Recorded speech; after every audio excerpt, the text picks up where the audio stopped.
Alors, évidemment, on est dans l'effervescence de la candidature de la ville de Nice pour l'UNESCO. Donc, la ville a été inscrite sur la liste indicative, ce qui est un fait très très important. Mais là, on va parler d'un patrimoine plus large, beaucoup plus large, et dépassant la question de la ville, de la Riviera, pour être sur des questions métropolitaines et des questions parfois plus dures, puisqu'on va aller dans des territoires qui ont été parfois délaissés. On pourrait dire un grand classique, ou parce qu'il y avait industrialisation, parce qu'il y a eu développement de cités avec des projets en rue. Je veux parler du territoire du Paillon, nous l'avons appelé comme ça. Donc le Paillon est ce torrent qui devient rivière, assez fleuve bien sûr, puisqu'il va à la mer. Merci de me reprendre, mais c'est très juste. Merci Cédric Tesser. En effet, ce fleuve, mais parce que quand on est justement au pied de l'Ariane, on voit un roc. Voilà, donc c'est pour ça que c'est comme un torrent qui va surgir de la montagne. Néanmoins, le long de ce fleuve qui arrive jusqu'à la place Masséna, je parle devant des spécialistes, eh bien, il y a là tout un parcours qui est en train de se requalifier, et c'est de ça que nous allons parler ce soir. Pour cela, nous avons Alain Philippe, qui est architecte, qui dirige les services de la ville et de la métropole, ce qui est très important, ce qui va nous amener justement à une vision parfois extraterritoriale au sens sortir de la question du Paillon. Marc Barani, architecte qu'on ne présente plus ici en ces murs, qui va parler là en tant que Niçois, mais pas seulement, en tant que citoyen du monde, parce qu'il est bientôt plus souvent à Beyrouth qu'à Nice.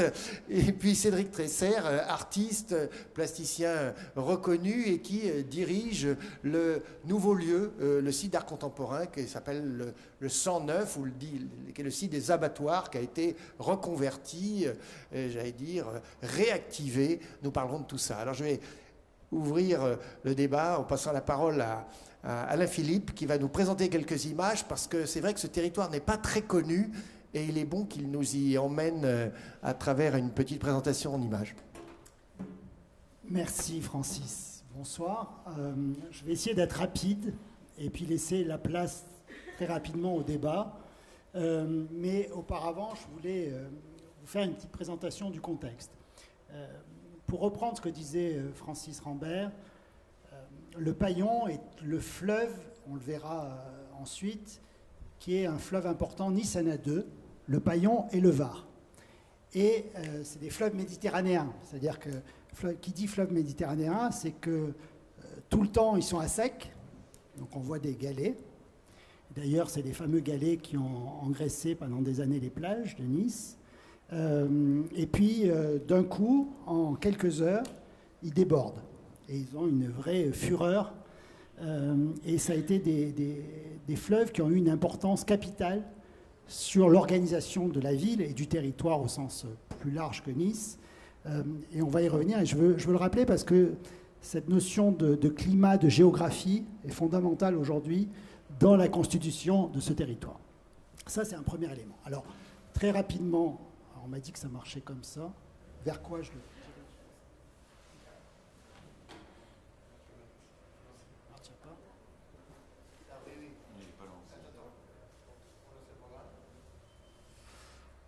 Alors, voilà. D'abord, localisé, vous avez Nice, évidemment, qui s'est développée sur une plaine centrale, mais vous voyez déjà sur cette carte, d'abord, dans la localisation, on est proche de l'Italie, Monaco, Sophia Antipolis, avec Antibes et Cannes, et puis la plaine du Var et le Paillon, qui est ici, qui se déroule ici, qui est vraiment le fleuve aujourd'hui à partir duquel la ville s'est. Alors, premier élément fondamental, et qui a été vraiment à l'origine de toutes les réflexions qu'on a menées depuis 2008. 2008, on arrive avec une nouvelle municipalité à la tête de la ville de Nice, et on est confronté à une problématique qui ont beaucoup de territoires, mais avec quelques spécificités, c'est-à-dire de dire, soit on laisse les choses aller comme elles sont, deux phénomènes peuvent se passer. Le premier, c'est on met sous cloche un territoire, et seuls les gens qui ont les moyens d'y accéder continueront à accéder, puis tous les autres seront exclus. c'était une option.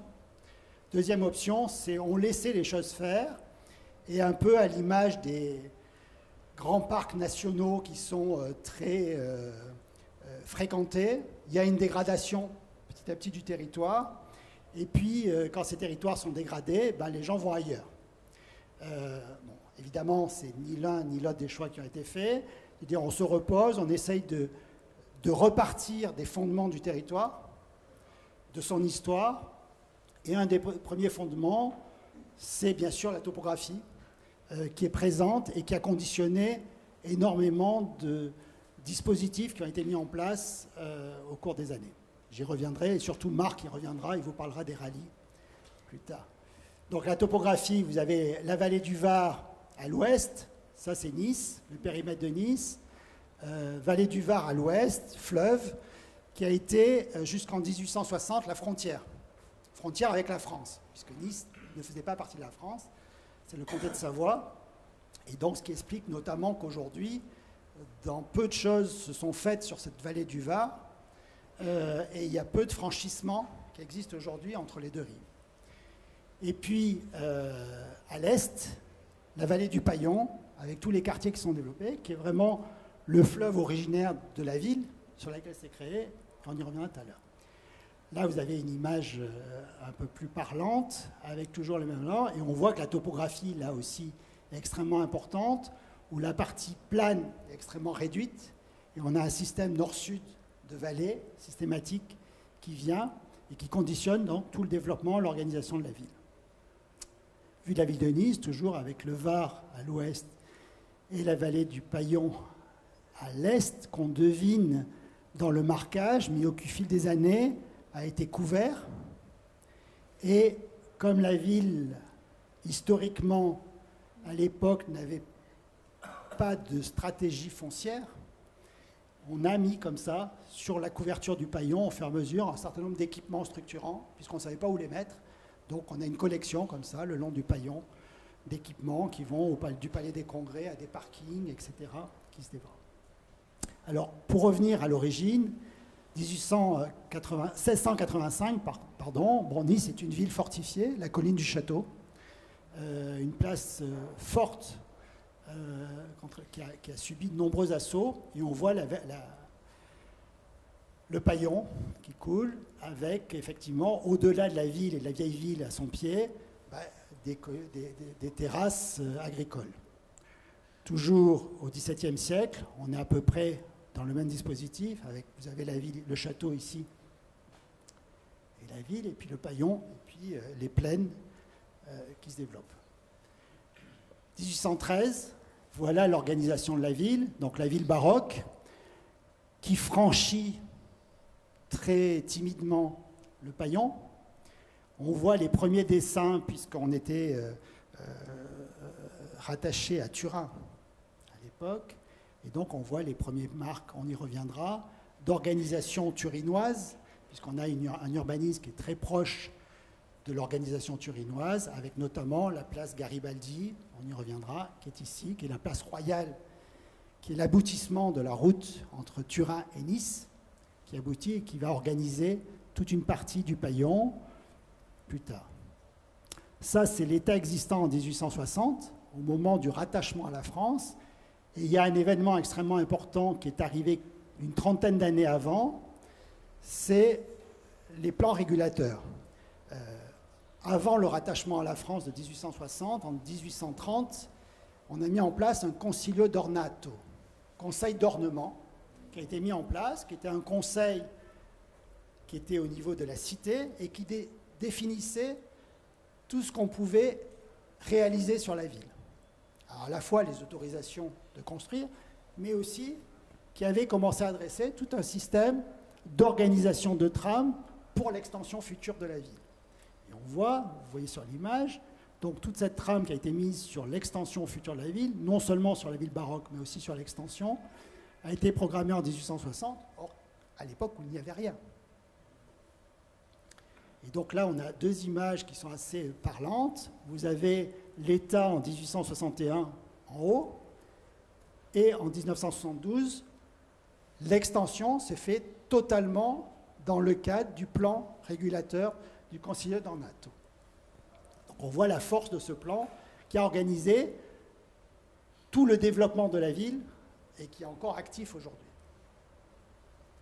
Alors ça, c'est en 1910, c'est un plan qui a organisé toutes les extensions des quartiers périphériques à l'hypercentre. Il y avait un emprunt national qui avait été lancé et ces quartiers ont été réalisés sous la forme de lotissement à l'époque. Et donc, il y avait un plan qui avait été élaboré qui régissait ce développement. Et on voit toujours le fil conducteur sur le paillon, évidemment, avec les principes sur lesquels on est. Sur le tracé régulateur de 1829, il y avait évidemment la place Garibaldi, que vous avez en partie haute et ici, et la route de Turin, qui est organisée. Donc, il y a un tracé qui part dans la nature, mais qui vient organiser tout le raccordement entre la vallée du Paillon et la ville. Alors ça, c'est important parce qu'on verra ensuite, bon ça je finis avec ça, ça c'est le dernier plan global qui a été fait, c'est 1930, c'est le plan Cornudet qui gère tout le développement, alors pas tant sur la partie centre et est, mais toute la partie ouest qui commence sur la plaine du Var à organiser toute une trame d'extension possible sur la plaine du Var. Donc une tradition là très forte de planification urbaine qui a commencé dès 1830 et qui s'est appliquée et qui a été effective sur le territoire. Ça, c'est des plans qu'on a réalisés d'orientation sur la ville. Et je vais vous parler très rapidement avant d'arriver sur les quartiers est. Pour mémoire, 3 grands secteurs stratégiques. L'objectif étant de dire comment on retisse les continuités, les liens entre les éléments de territoire sans les déséquilibrer, en prenant en compte ce que j'évoquais, les éléments topographiques, de géographie, les cours d'eau, les fleuves, l'ensemble des dispositions qui étaient mises en place. Donc, un élément à l'ouest, c'est l'opération d'intérêt national. Certains d'entre vous y ont participé à l'époque dans les réflexions qui ont été menées, avec une opération d'intérêt national qui couvre à peu près un peu moins de 10 000 hectares, qui est en action aujourd'hui. Donc c'est sur tout le long de la plaine du Var, une stratégie sur le centre et une stratégie sur les quartiers est. Sur la plaine du Var, vous l'avez ici symbolisé, donc 9700 hectares, la localisation, avec 2 grands secteurs aujourd'hui qui sont opérationnels. Vous avez le plan directeur qui est indiqué, avec une partie au sud qu'on appelle le Grand Arenas. L'aéroport est là. Hein. C'est tout cet espace-là qui couvre à peu près 49 hectares dont on a la maîtrise foncière totale. On va délocaliser le marché d'intérêt national plus haut et on développe un projet. L'architecte en chef, c'est Joseph Matteo, avec un plan qui développe à la fois un quartier habitat, bureau et parc d'exposition internationale de 65 000 m². Et puis, un peu plus haut, ici, ce qu'on appelle une technopole urbaine, c'est Christian de Villers qui est l'architecte en chef, donc où on développe, c'est l'image du haut, où on développe de l'universitaire, des labos de recherche, de l'habitat et du bureau. Dans la partie centrale, la stratégie, c'était de réorganiser et de redynamiser l'axe central à partir de la promenade des Anglais, du port, de la place Masséna, la coulée verte, la promenade du Paillon aujourd'hui, j'y reviendrai, la gare Thiers, la gare du Sud, qui est l'ancienne gare des chemins de fer de Provence sur lequel on lance un élément, l'ancien site du stade du Ray qui a été réalisé dans la plaine du Var, et en haut, la gare du tram de Rouet, dont l'auteur est Marc Varagny. Oui, mais comme je suis daltonien, je ne les vois pas, les visages. Donc ça, c'est vraiment proche de la... C'est aujourd'hui, bon, ce qui correspond à la coulée verte. On est dans la ville baroque, et vous avez le Paillon, tel qu'il était au début du siècle. La coulée verte, on a 13 hectares en centre-ville. Donc cette partie était déjà en jardin, qu'on a repris. La place Masséna a été réaménagée à l'occasion de la ligne 1 du tramway. Et sur le reste, nous avions un parking en silo et une gare routière. Donc aujourd'hui, on a un parc urbain qui a été réalisé et qui permet effectivement de relier la ville baroque avec la ville 19e, qui était complètement coupée pendant des années par les aménagements qui avaient été faits. Vous avez quelques images qui montrent ce que je viens de dire, qui permet à la ville de retrouver ses liens et ses vis-à-vis, au-delà du succès populaire extrêmement important de cet équipement. J'en viens au quartier Est.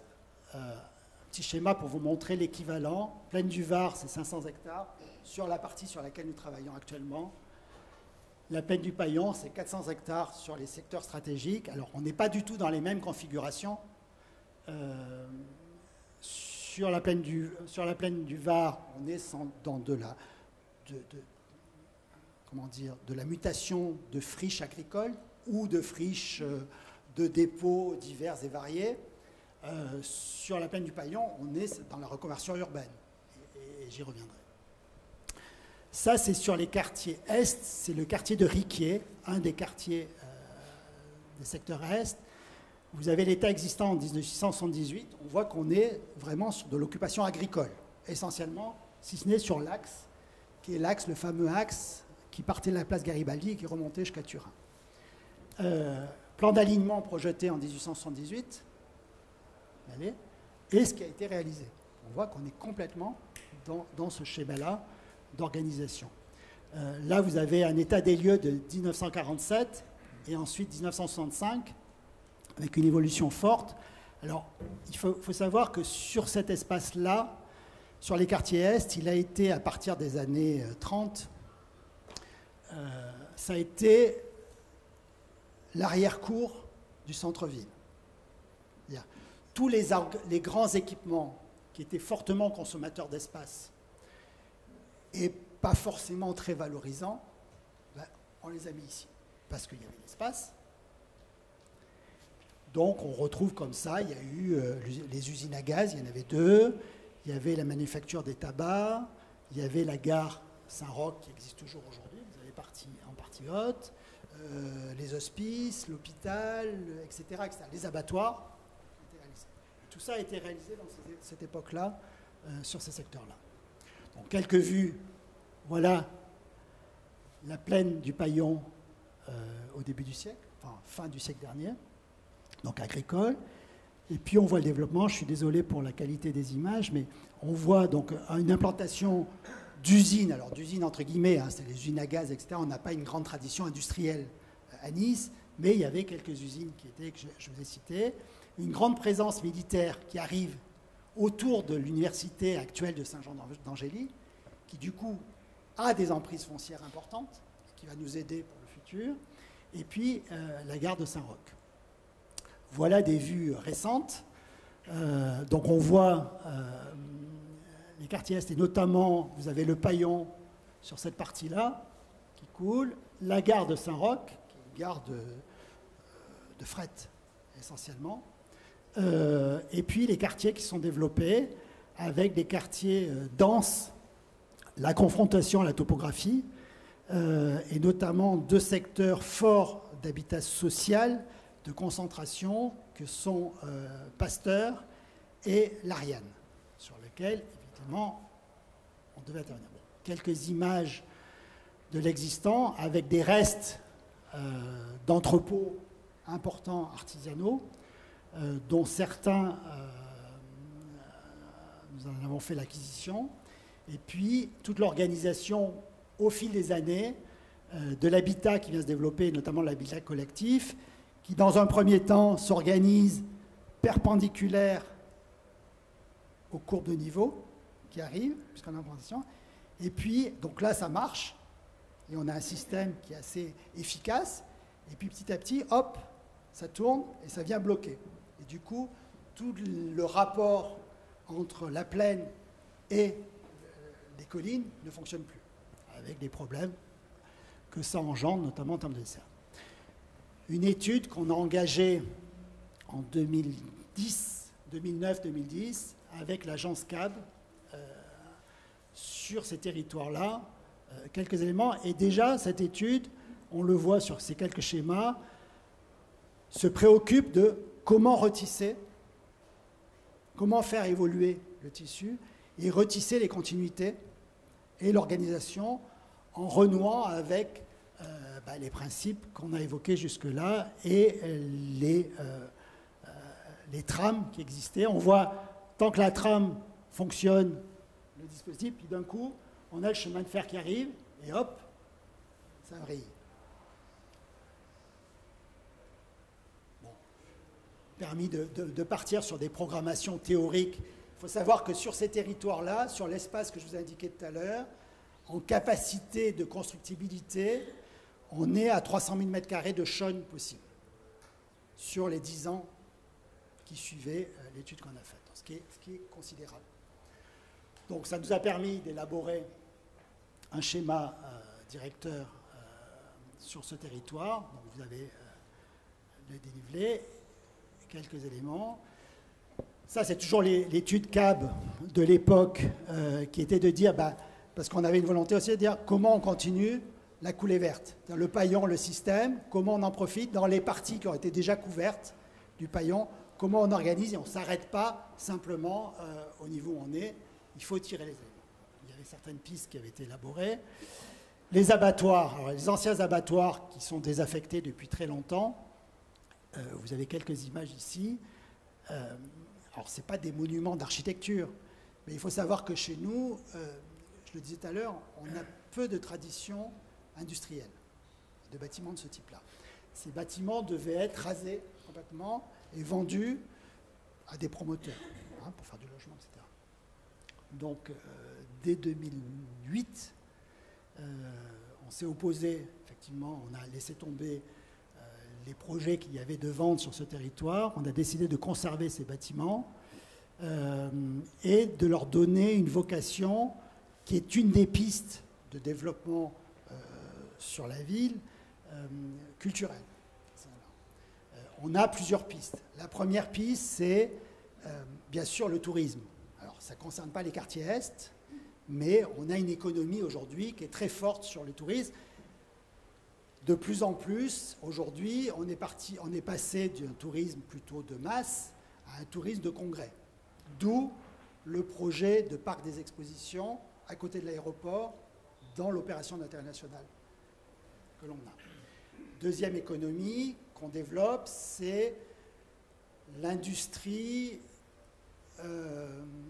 liée Smart City, environnement, etc. Plaine du Var. La santé, sur les quartiers Est, notamment, on va le voir avec le développement du nouvel hôpital qu'on a réalisé, qui a été réalisé par Réchen et Robert, et tout un des pôles qu'on développe aujourd'hui de recherche autour de ça et d'une industrie qu'on est en train de développer. La culture, les abattoirs est un des éléments fondamentaux, et l'université, qui est à côté aussi dans les quartiers Est. Évidemment, on travaille aujourd'hui sur, non pas la santé d'un côté, l'université de l'autre, et tout ça se croise. Et notamment sur les abattoirs, Cédric vous en parlera tout à l'heure, on croise ces éléments-là, évidemment, avec des chercheurs de l'université, avec des gens de l'hôpital qui développent. Et on travaille aujourd'hui sur un centre européen de la santé qui prend appui sur ces différents pôles. Bon, voilà, quelques éléments. Donc on a, dès 2009, installé un collectif d'artistes dont Cédric Tesser faisait partie, qui s'appelait La Station, qui a été installé par la ville dans ses locaux, de façon à marquer le système qui s'est développé, vous en parlera. Et aujourd'hui, on a installé, on a complété les ateliers d'artistes, on a installé des compagnies d'art vivant, et il y a toute une série de manifestations, et la ville et la métropole ont un forum d'architecture et d'urbanisme, dirigé par Yves Naché, et on a installé le forum d'urbanisme dans les locaux aussi. Donc il y a tout un système, on y reviendra tout à l'heure si vous le souhaitez, assez riche.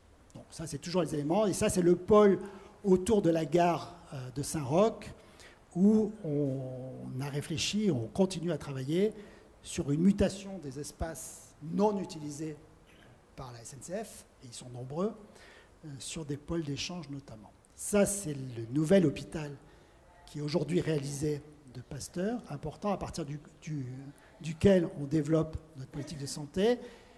Et évidemment, alors dans tout ça, il y a toujours les franchissements du fleuve.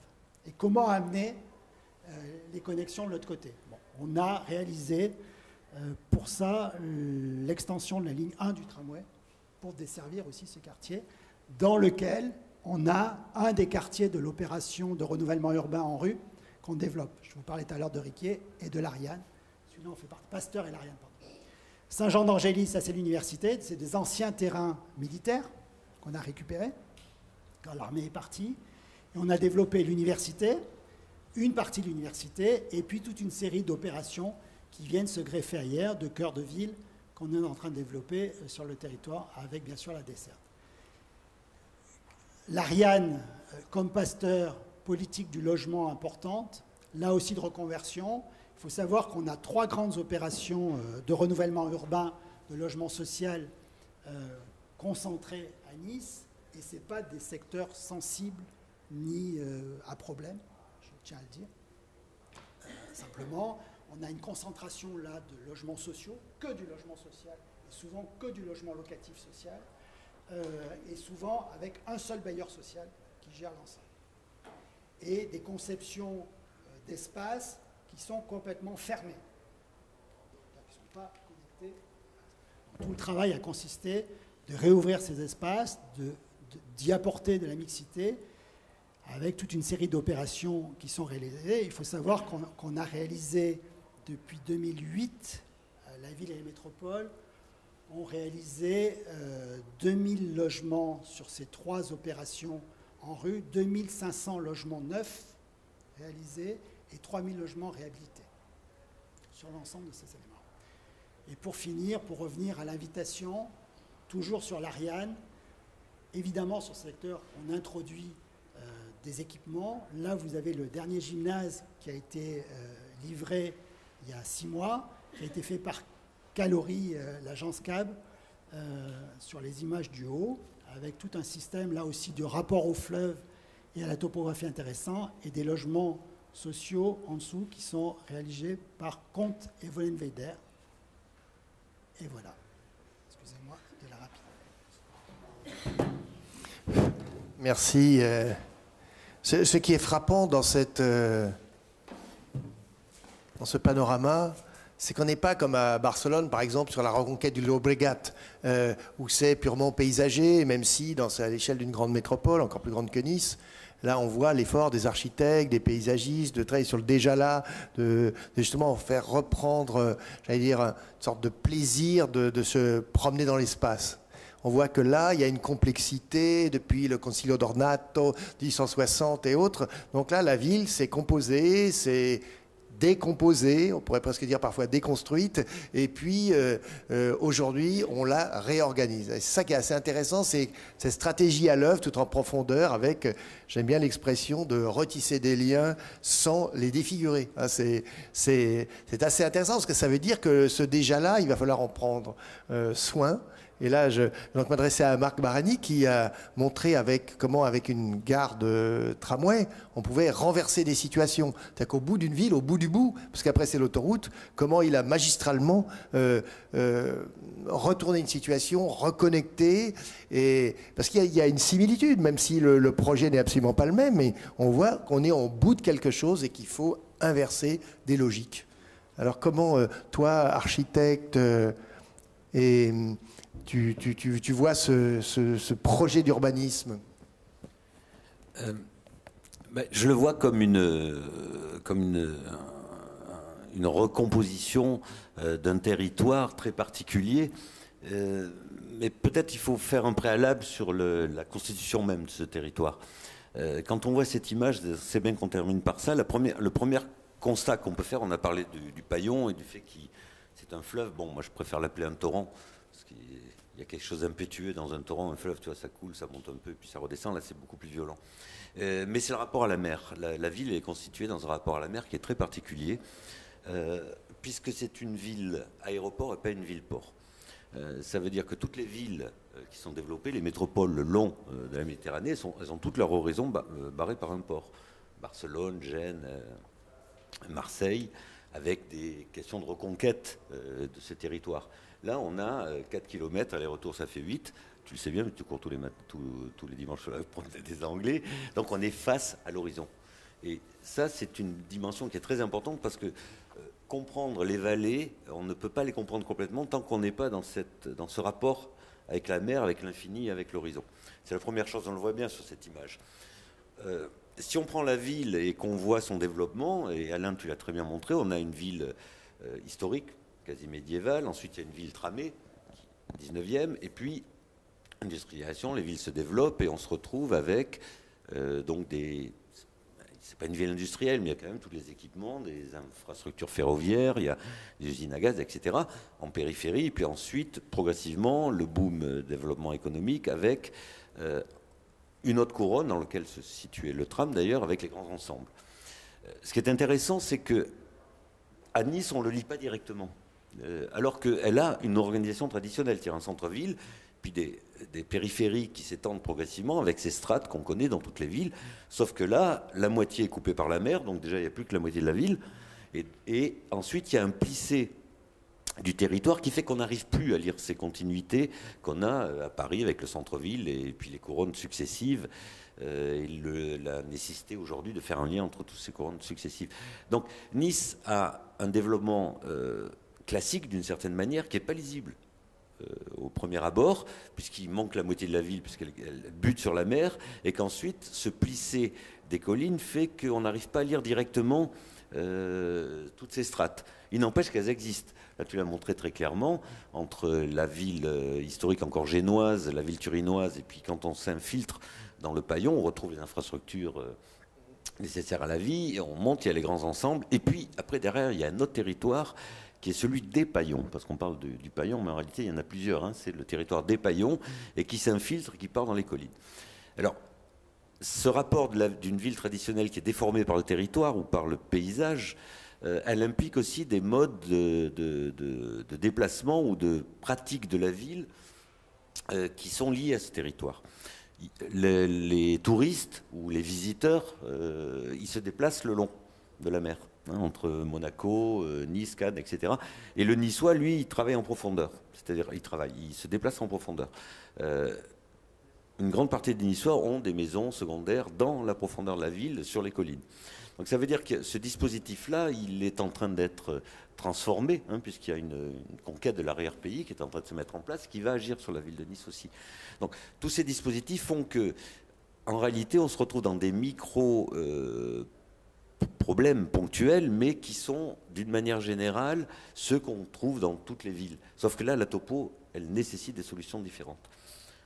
Parce que les infrastructures, par exemple, elles sont dans la vallée du Paillon, il y a des nœuds autoroutiers, c'est coincé. Donc il y a des occasions de projets qui sont passionnantes et particulières, parce qu'elles sont liées à cette pratique du territoire et à sa topographie. Donc c'est une ville normale déformée par le paysage. C'est une ville qui partage quelque chose de très fort avec Gênes, à part, j'allais dire, dans l'histoire. Je veux parler de la topographie, du rapport à la contrainte extrêmement forte, les infrastructures. Donc, est-ce que vous avez des travaux en commun? Est-ce que vous faites des workshops urbains sur ces questions urbanistiques, de comment soulever les montagnes, si je puis dire? En tous les cas, on a aujourd'hui des liens constants avec Gênes et avec Turin, notamment. C'est-à-dire qu'on travaille ensemble sur un certain nombre, on échange des questionnements et des expériences sur un certain nombre de sujets. Alors, effectivement, on travaille sur cette thématique, notamment portuaire. Il y a un vieux projet qui est porté aujourd'hui de dire... Nice n'a pas une vocation, c'est ce que disait Marc, forte portuaire, en tout cas d'existence portuaire aujourd'hui, même si elle a joué un rôle, si le port de Nice a joué un rôle important à l'époque de Turin, puisque c'était le débouché que Turin avait, puisqu'ils étaient en guerre avec Gênes, Aujourd'hui, c'est plus le cas. Donc, elle n'a pas cette vocation. Et les échanges aujourd'hui qui sont entre les deux villes, c'est de dire Gênes est le port de Nice, le port industriel de Nice, et Nice est l'aéroport de Gênes. Et les dispositions aujourd'hui qui sont mises en place sur un certain nombre de sujets, notamment sur les transports et sur le train, sur les systèmes de liaison de train, vont dans ce sens. Donc oui, on a un certain nombre d'échanges. Mais pour revenir à ce que disait Marc sur l'avant, l'arrière, et pour revenir au paillon, ce qui est très intéressant, c'est que très longtemps, et ça demeure encore un peu aujourd'hui, un peu moins, mais c'est que le paillon, on a la rive droite du paillon,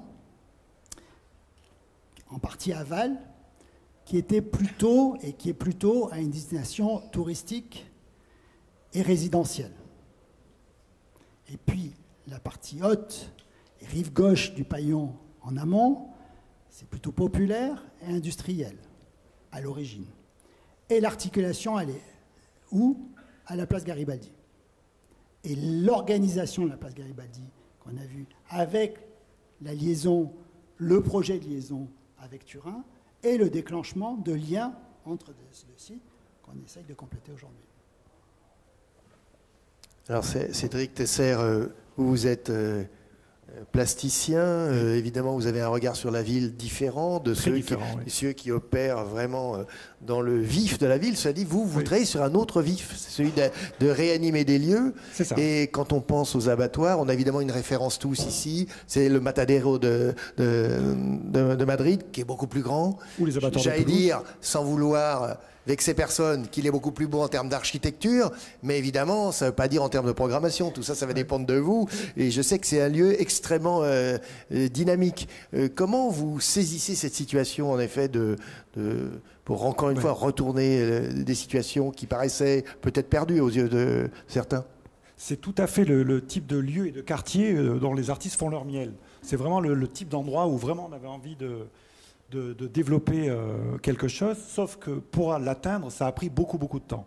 Parce que Nice est une ville compliquée. D'abord, c'est une ville, vous avez vu, qui est très contrainte géographiquement, et en plus, qui a des contraintes immobilières et une vie qui est très forte. Et pour des jeunes artistes, alors en plus, moi, je combine aussi un autre défaut, c'est que je viens de Grasse, donc de l'autre côté du Var, et il a fallu que je m'adapte. Et ouais, je suis un étranger. Donc je suis venu faire mes études à la Villa Arson, donc qui est aussi un endroit un peu spécial, qui est un peu une citadelle de l'insolence là-bas. Ceci vous rassemble tous les deux. Voilà. Oui. Donc moi, pour comprendre la ville, j'ai passé quasiment 7 ans à la Villa Arson. Alors non pas parce que j'ai beaucoup redoublé, mais parce que j'ai pu y garder un atelier après mon diplôme pour pouvoir développer mon travail, encore protégé dans cette enceinte et en même temps faisant mes armes en payant le loyer sur le montage des expos du centre d'art, ce qui est un élément très important en fait. Parce que c'est là où j'ai commencé à comprendre comment fonctionnait cette ville et comment fonctionnait aussi le métier d'artiste, ou en tout cas ce milieu-là, et comment on pouvait se l'approprier, en tout cas en faire quelque chose. Et quand ce temps de 2 ans après mon diplôme s'est terminé, il a fallu bien trouver une solution pour trouver un espace de travail. Alors, c'était dans les années 90, il y avait quand même beaucoup de niches encore possibles. Et il se trouvait qu'au boulevard Gambetta, donc dans l'axe même de la Villa Arson vers la mer, il y avait une station-service abandonnée depuis des années qui appartenait au CHU de Nice. Le terrain appartenait au CHU de Nice, il y avait un programme immobilier. Et à un moment donné, un culot, je ne m'explique toujours pas la naissance, j'ai pris mon téléphone, on a téléphoné alors on était 2 artistes à faire ça. Et on a trouvé le bon bureau. La personne nous a accueillis. Elle connaissait la Villa Arson. Elle a accepté de nous prêter ce lieu. Et en fait, ce lieu, c'était une petite niche vraiment dans la ville. Boulevard Gambetta, un lieu très protégé. Hein, et c'est le quartier de la Buffa. Et de ce lieu-là, tout le projet est né et a commencé. L'idée est née de justement réhabiliter ce type de lieu, revitaliser des lieux abandonnés. Alors à Nice, les lieux abandonnés sont peu visibles, très petits. Et il a fallu vraiment aller le conquérir, quoi. Et cette revitalisation est très importante parce qu'elle peut se rapprocher évidemment de la gentrification, de ce qu'on peut connaître de grandes villes comme New York, comme donc Brooklyn, enfin toutes ces choses-là, où à chaque fois que les artistes reconquièrent un nouveau territoire, ensuite l'organisation se refait, les gens reviennent vivre. Et c'est un peu cette démarche qu'on a eue et qu'on a suivie. Donc le CHU nous a soutenus pendant 12 ans. On a eu 3 lieux différents comme ça qu'on a revitalisés, dont le dernier était la Fondation d'Abré, une vieille maison du début du siècle dans le quartier de la Libération, qui était une maison de retraite pour vieux déshérités, et qui est devenue la Fondation Pompidou, avec un magnifique projet de Marc, voilà, qui est le centre de recherche de la maladie d'Alzheimer. Et nous, on a occupé ce lieu dans ces moments de transition. Voilà. Et ces moments de transition, pour les artistes, sont très importants. Et les quartiers Est, c'est vraiment le lieu de transition par excellence et qui nous faisait rêver parce qu'on savait que c'était là où il y avait des mètres carrés libres, des mètres carrés à reconquérir, des zones en fait qui sont propices à l'expérimentation pour les artistes. C'est-à-dire que se réapproprier des lieux où il y a eu une autre vie du travail, c'est très important pour les artistes parce que ça les libère totalement, ça libère totalement leur propre recherche sur un lieu sur lequel il n'y a pas de sacralisation. On peut le retransformer, on peut en faire une patte, on peut en faire quelque chose de différent. Et ça, pour en tout cas des plasticiens, c'est très important parce que du coup, c'est le contenu qu'on apporte qui va se développer. Et ça me fait penser, enfin, voilà, par exemple, à des phénomènes en géographie qui s'appellent la zone écotone. La zone écotone, c'est vraiment cette zone de transition où alors, la définition, c'est où le randonneur rencontre le cougar. C'est-à-dire à partir du moment où on passe d'un écosystème à un autre, où on passe d'une zone géographique à une autre. Et là, ce type de lieu, c'est vraiment ça. C'est vraiment, à un moment donné, ça a été abandonné, c'est un peu le sauvage reprend le dessus, et puis les artistes reviennent un peu apprivoiser cette chose-là, lui redonner un sens, lui redonner un contenu, ramène des gens, du coup, puisque aussi crée de la curiosité, et revitalise en fait tous ces espaces-là. Et là, on est vraiment typiquement dans ce type d'exemple dans les quartiers Est. Et les abattoirs, alors évidemment, c'est une zone extraordinaire à revitaliser. C'est une zone qui est vraiment très inscrite dans la mémoire des Niçois, parce que c'était, à l'époque où c'était des abattoirs, c'était un lieu très vivant. La route de Turin était très vivante. Et tout le monde se retrouvait là, à divers moments de la journée, parce qu'il y avait les gens qui travaillaient, puis il y avait les fêtards qui sortaient de boîte de nuit. Ils savaient que si à 5h du matin, 6h du matin, ils voulaient manger quelque chose, eh bien, ils allaient trouver un restaurant ouvert dans cette route, sur cette route, dans ce quartier, en face des abattoirs. Et du coup, tout le monde se mélangeait. Ceux qui allaient se coucher, ceux qui se levaient pour aller travailler. Et un des collectionneurs de la station avait un bar, par exemple, à l'époque, et il nous racontait cette vie à cette époque-là. C'était quelque chose qui était assez marquant. Et je pense qu'il a marqué beaucoup de Niçois. Et maintenant, voilà, là, on est en train de reconquérir ce terrain, on est en train de ramener du public, des gens qui étaient très effrayés, qui n'osaient plus passer cette barrière de ce quartier, qui n'osaient plus dépasser le palais des expositions. Hein, et pour eux, ça leur semblait vraiment quasiment une autre ville. Et puis maintenant, ils reprennent cette habitude et ça revient dans le schéma de la ville. Et alors, ce qui est très important aussi, c'est que ça ouvre aussi sur les Paillons, justement, toutes ces vallées différentes, qui étaient aussi des vallées à forte personnalité, où pas mal d'artistes sont installés. On en connaît quelques-uns, on a quelques amis en commun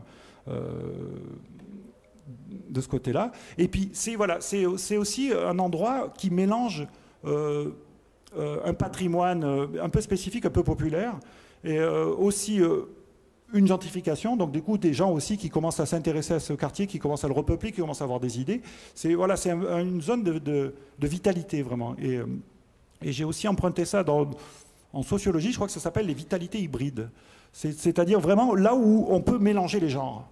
Et de ce mélange, il en sort quelque chose qui est un peu hors cadre. Voilà. Alors déjà, l'un des mélanges que vous avez pratiqué tout de suite, c'est le mélange de l'architecture et de l'art, puisque non seulement il y a un centre d'architecture, on a parlé du forum tout à l'heure, mais il y a aussi des architectes. Je parle de Didier Faustino, qui a fait une installation très remarquable, qui vient ponctuer le lieu, la marque jaune, si je puis dire, de notre ami Didier.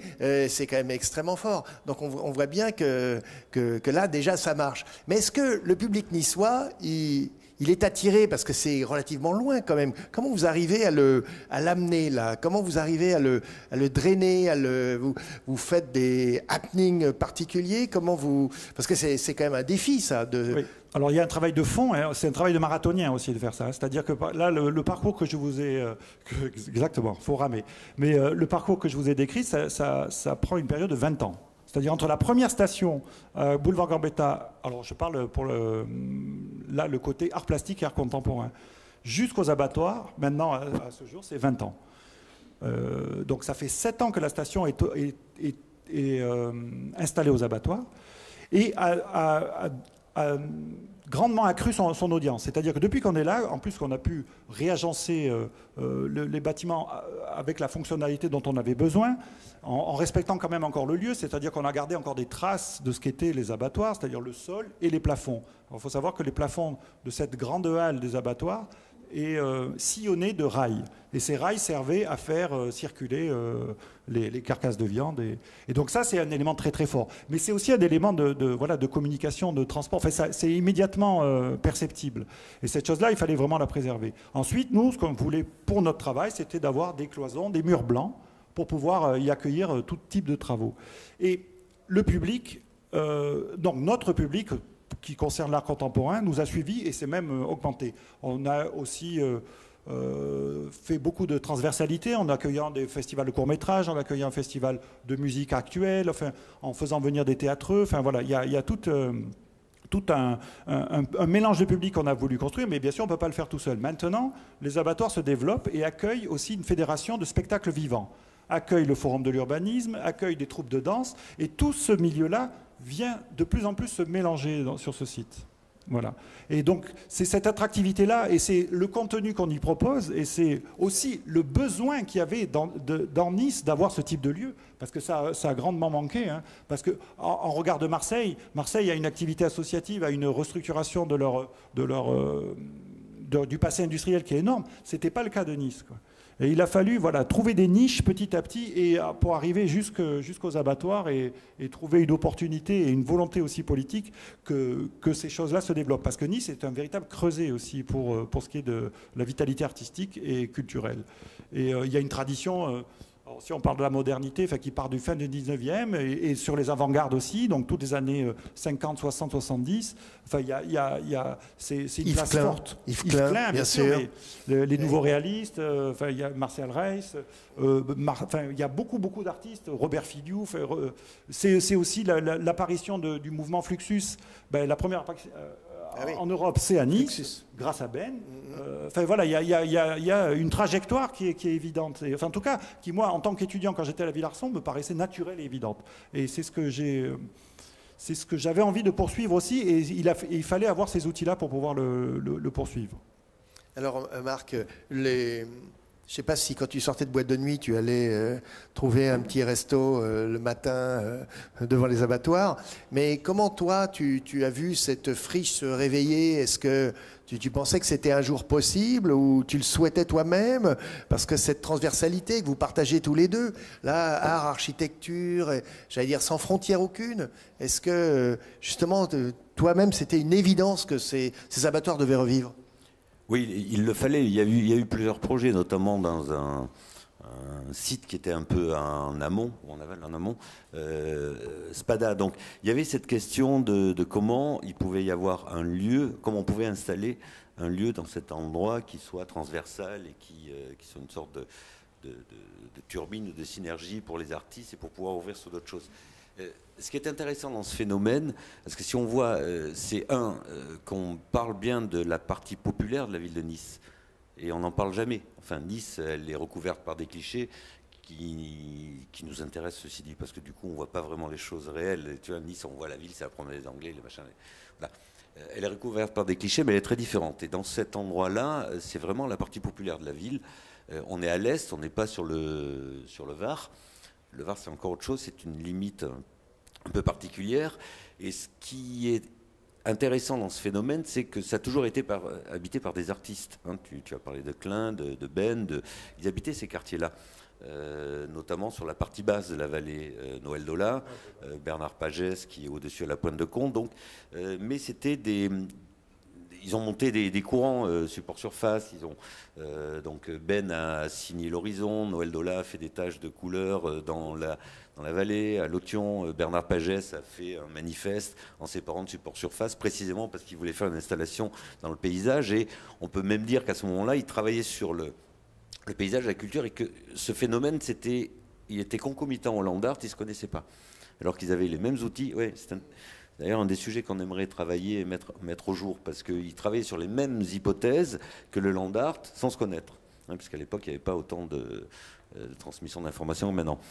Avec les abattoirs, il se passe autre chose. C'est-à-dire que le phénomène, il devient collectif et urbain à un endroit. C'est une nouvelle étape de ce développement du rapport entre l'art et la ville de Nice. C'est plutôt des ponctuations, des lieux avec des artistes. Bon, je ne remonte pas jusqu'à Matisse, etc., hein, sur les collines, mais là, aujourd'hui, il y a quelque chose qui est tout à fait nouveau, c'est que c'est un lieu collectif qui s'incarne dans une partie de la ville qui est le cœur historique de la ville, d'une certaine manière, populaire en tous les cas, et qui revitalise un quartier. Ça, c'est nouveau, parce qu'avant, les artistes, c'était plutôt ils se connaissaient, ils se rencontraient, mais c'était plutôt des expériences personnelles, en tous les cas, pas unifiées dans un territoire. Mais c'est vrai qu'en fait, le territoire de Nice, c'est aussi, tu avais utilisé cette image, c'est vraiment une carte dépliée. Et en fait, les raccourcis ne sont pas aussi évidents que ce qu'on peut imaginer. Par exemple, à Nice, les facultés sont sur les collines et toutes séparées les unes des autres. Il n'y a pas de centre très fort, il n'y a pas de campus, voilà. Et ça a aussi beaucoup fragmenté. Et ça a aussi été... Enfin, voilà, les circonstances ont fait que, selon quelques volontés politiques, cette fragmentation était utile. C'est-à-dire qu'ils ne voulaient pas qu'il y ait des liens qui se fassent et que les liens se tissent et qu'il y ait un milieu culturel fort. Et parce que finalement, en fait, il y a eu à Saint-Roch, il y a eu les Diables Bleus, avant qu'il y ait l'université Saint-Jean-d'Angély, il y a eu les casernes qui ont été prises d'assaut par des artistes, et puis ça a duré quelques années, puis ils ont été éjectés. Il y a eu effectivement Spada aussi, qui était une halle où il y a eu un moment, momentanément, du spectacle vivant et les ateliers d'artistes, mais c'était pas vraiment fait complètement, c'était pas pensé, c'était pas complètement accepté. Et maintenant, voilà, il y a tout qui vient se cristalliser un peu autour des abattoirs, quoi. Et ça, c'est un geste assez fort et important, je pense, actuellement. Alors ? Oui, pour compléter et aller dans le sens de ce qui vient d'être évoqué, je crois que l'objet, c'est... On était confronté à un système qui était plutôt un système en réaction. C'est ce que dit Cédric. Il dit il y a eu les Diables Bleus, en gros, quand l'armée est partie, effectivement, du secteur aujourd'hui qui est occupé par l'université, il y a eu une conquête, une appropriation autonome sur ces espaces-là. Et donc, ce territoire a toujours fonctionné en réactivité par rapport à des choses. Là, le sujet, c'est pas non plus, c'est de dire, attention, on doit retisser des éléments de ce territoire sans le dénaturer. Quand je dis le dénaturer, évidemment, il va évoluer. Évidemment, il y aura des mutations à des éléments. Mais on ne veut pas... On aurait pu laisser faire ce qui se passait. En gros, en 2008, quand on a fait le constat de la situation, sur le territoire des quartiers Est, tout le tissu artisanal qui existait, ou semi-industriel ou artisanal, mutait d'une manière très forte compte tenu de la pression foncière qu'il y avait sur la ville. Et donc, c'était des opérations immobilières, les unes après les autres, qui sortaient d'une manière très forte, avec l'évacuation totale de toute cette activité qui faisait l'originalité de ce territoire. Ça, c'était la négation totale de ce qu'il y avait, avec une transformation. Avec les résistances propres qu'il y a à ce territoire, sur des éléments-là, plus des espaces importants, comme celui qu'on vient de citer, Saint-Jean-d'Angély, mais d'autres, Spada, etc., les abattoirs, dont on a la collectivité à la maîtrise foncière, ce qui a sauvé un certain nombre de choses.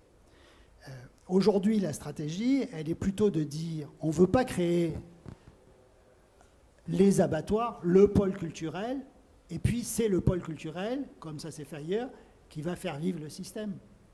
Bon, ça peut marcher, ça a un intérêt, mais ce n'est pas ça l'enjeu.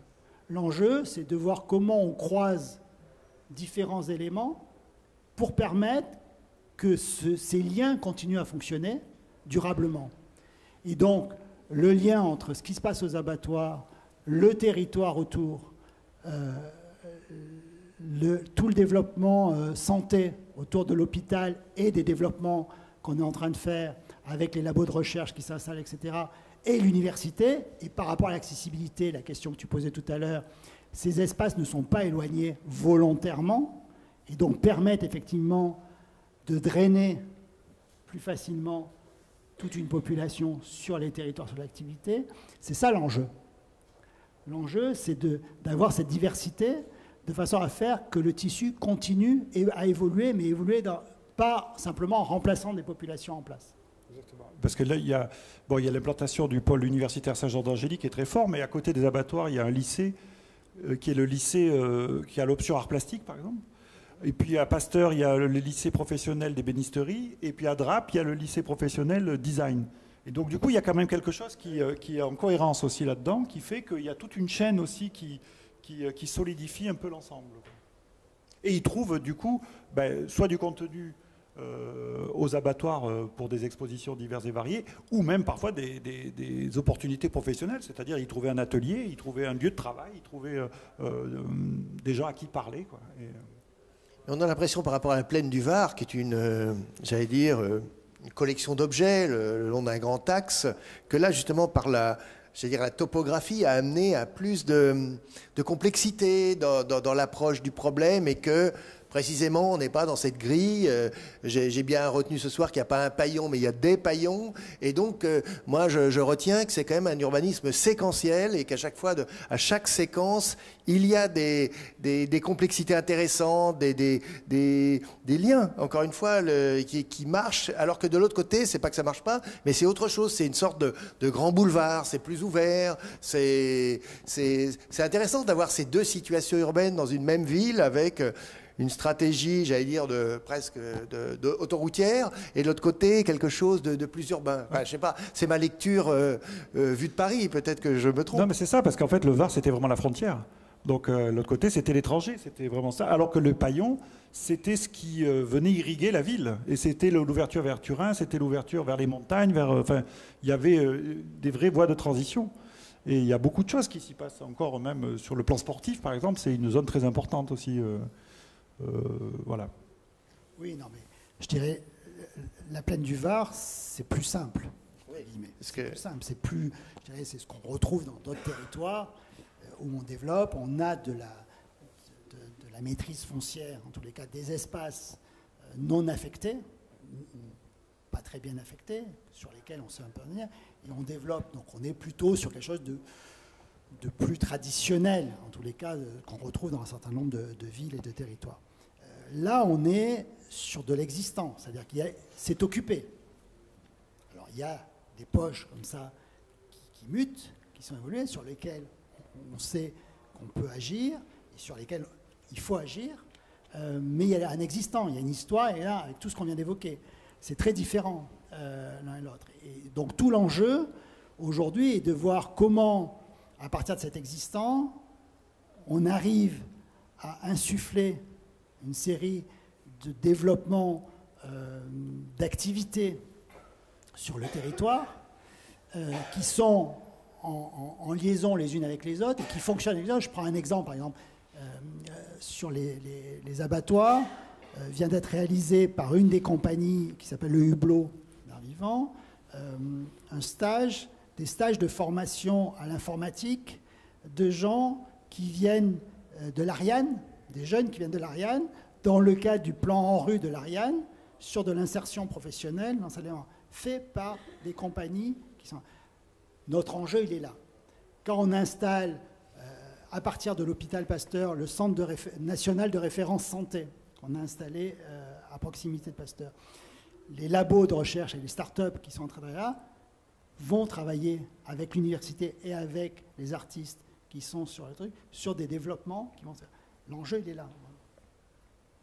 Oui, il y a dans cette vallée du Paillon la confirmation que les territoires sont têtus, qui portent leur histoire, même si on ne sait pas la lire. Il y a une chose intéressante dans les images que tu as montrées, c'est que quand on a la colline du château et puis la place Garibaldi, il y a une sorte de bourgeon comme ça qui tend vers Turin et qui met en relation la ville de Nice à Turin. Mais c'était la route du sel aussi. C'est-à-dire qu'il y a une dimension sacrée dans cette vallée, avec des chapelles encore, notamment une qui est sous la bretelle d'autoroute, qui est désaffectée. De temps en temps, il y a quelques Niçois qui y vont. Et donc, ce territoire, il est à relire et il est pratiqué de manière très différente. La plaine du Var, c'était une plaine agricole.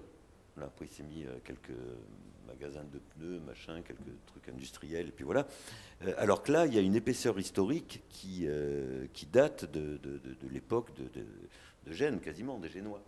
Et il y a des lectures et des pratiques de ces lieux qui sont intéressantes, qui font l'épaisseur de ce lieu. On a parlé de la coulée verte, qui est l'arrivée du paillon, hein, le fait que tout un tas d'infrastructures qui étaient posées sur ce paillon ont été ouvertes, ça a été un succès immédiat, parce que là encore, ce vide, il était structurant, il a toujours existé, il a été couvert, et puis il est redécouvert comme espace public.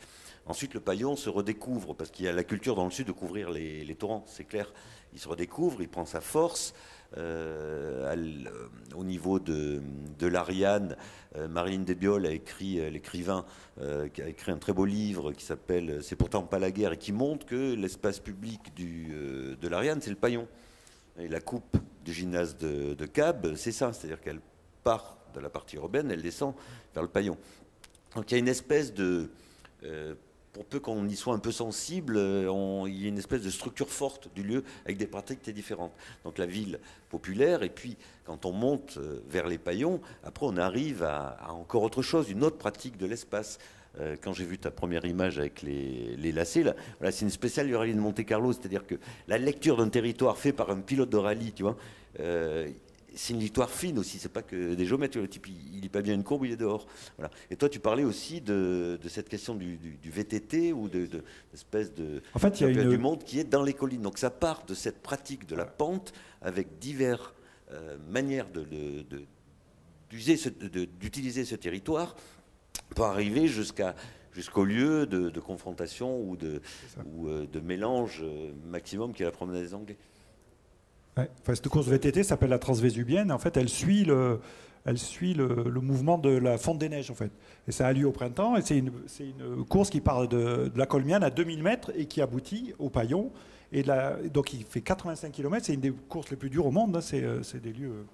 Enfin, c'est assez sérieux comme enjeu. Et ça se finit au Paillon. Et le Paillon, donc, qui est cette zone plane, est encore un lieu très sélectif. C'est-à-dire qu'il y a... encore des sportifs qui peuvent s'y perdre ou qui ont du mal. Enfin, en tout cas, tout se joue encore dans cette dernière zone pour arriver jusqu'à la mer, quoi. Donc ça, le territoire le porte. Et même si on ne sait pas le reconnaître immédiatement, on le sent. Il y a cette force-là.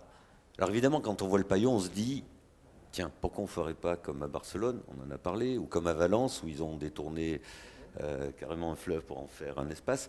Mais finalement, j'aime bien qu'il reste sauvage, moi, personnellement. Tu vois, peut-être il y a un petit sentier à faire, mais ce côté sauvage, ce côté puissant de ce lieu qui vient irriguer la ville et qui est recouvert ensuite par un certain nombre de bâtiments et qui risque d'ailleurs, d'après les études de pluviométrie, enfin, ça peut être en danger si on a un épisode pluvieux comme celui qui a inondé la plaine du Var, ça peut être dangereux. Donc le Paillon, il est capable à tout moment de reprendre ses droits. Tu vois, et ça, tu le sens quand tu es là-bas. Quand tu as les voies sur berge, enfin, on sent qu'il y a une espèce de rapport comme ça avec la nature qui est puissant, les montagnes qui sont là, la mer. Et après se développent diverses pratiques avec des mutations qui se font effectivement par pôle et pas sur un urbanisme cohérent. Donc il y a une vraie force de cet endroit. La plaine du Var, c'est complètement différent. Alors, Alain, on voit bien que c'est la ville des défis. Enfin, en tout cas, ce territoire-là est celui de tous les défis artistiques, sportifs, urbanistiques. Est-ce que sur le plan de l'architecture, là, pour revenir à ça, il y a là aussi quelque chose de particulier dans l'approche du sujet, dans ce déjà-là, tu as bien beaucoup insisté là-dessus. Est-ce que précisément les architectes, là, expérimentent d'une autre manière parce que le lieu les amène à ça, ou bien... non, c'est pas... Parce que c'est quand même un laboratoire très intéressant, ce que vous venez de définir, tous autant que vous êtes là. Je crois que les architectes qui interviennent, sérieusement, forcément se pose la question. Et il y avait tout un travail qui avait été fait aussi à l'époque de l'étude de calories par Audebert. On avait fait réaliser une étude sur tout le rapport entre à quel moment la plaine, elle touche la colline. Et qu'est-ce qui se passe à ce moment-là? Donc il y a tout un repérage qui a été fait, toute une analyse qui a été faite. Donc effectivement, ça c'est la base du travail qui est fait. Le travail de Jean-Patrice Calory qui est montré sur le gymnase et son rapport au fleuve, la façon dont il pose son bâtiment et il vient créer, évidemment, il le fait parce que c'est ce rapport au paillon et ce rapport qui conduit à ça. Et la force qu'il y a par rapport à ça. Évidemment, dans la plaine du Var, la réaction n'est pas la même. Oui, c'est un bâtiment exceptionnel, là, le travail des câbles, là, qui vient, c'est presque le point final de la ville. Après, c'est une autre commune qui commence. Mais comment il s'empare du site avec cette puissance et cette articulation avec un équipement de quartier. C'est ça qui est bien, c'est vraiment une commande, j'allais dire, ordinaire de futsal. Donc seul Francis Soler pourrait expliquer ici ce que c'est vraiment que la pratique du futsal. Mais donc c'est ça qui est intéressant là, c'est que de ça ils ont fait vraiment un petit bijou d'architecture. C'est quand même une histoire fantastique. Donc il y a un terreau assez formidable dans ce lieu, non? Comment vous trouvez le futsal? Ça vous a étonné, cette architecture qui est sacrément radicale? Oui, mais c'est en fait, il y a beaucoup de surprises comme ça à Nice. C'est-à-dire qu'il y a des juxtapositions qui sont complètement aberrantes, en fait, mais qui viennent souvent se télescoper et faire une chose qui est assez singulière. Moi, j'ai beaucoup de jeunes amis architectes qui sont tombés amoureux de Nice parce que c'était pour eux une espèce de vocabulaire architectural assez incroyable. Parce que des choses venaient vraiment se télescoper et venaient se rentrer en dialogue, alors que d'un point de vue peut-être plus dogmatique, ce serait impossible de faire ça, quoi. Mais oui, il y a un sujet qui est passionnant à Nice et qui est difficile à mettre en œuvre, c'est le rapport entre les infrastructures et l'architecture.